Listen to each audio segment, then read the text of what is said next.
जय हिंद साथियों। आज 17 अप्रैल है और आज ही के दिन 1975 में हमारे प्रथम उपराष्ट्रपति और द्वितीय राष्ट्रपति डॉक्टर सर्वपल्ली राधाकृष्णन जी का निधन हुआ था। देश के प्रति उनका जीवन यात्रा बहुत शानदार रहा।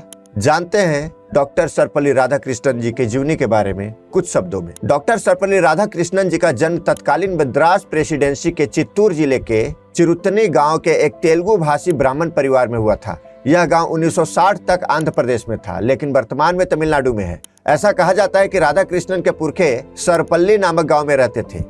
उन्हें अपने गांव से बहुत लगाव था, इसलिए अपने नाम के पहले वे सर्वपल्ली लगाते थे।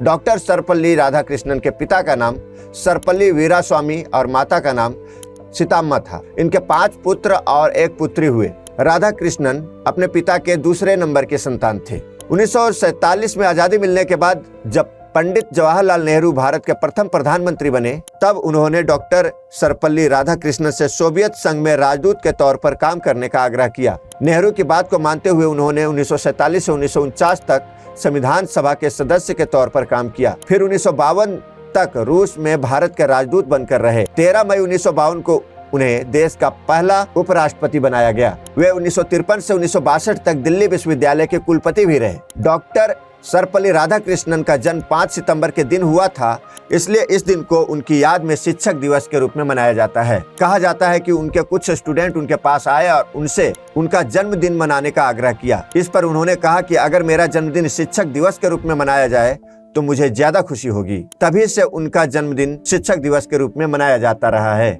डॉक्टर राधाकृष्णन ने भारतीय दर्शन शास्त्र और धर्म पर कई किताबें लिखी है, जिनमें गौतम बुद्ध, जीवन और दर्शन, धर्म और समाज और भारत और विश्व प्रमुख है। उनका निधन 17 अप्रैल 1975 को हुआ। वे एक आदर्श शिक्षक, दार्शनिक के रूप में हमारे लिए प्रेरणादायक है। उनके मरणोपरांत 1975 में अमेरिकी सरकार ने उन्हें टेम्पल्टन पुरस्कार से सम्मानित भी किया था। धन्यवाद।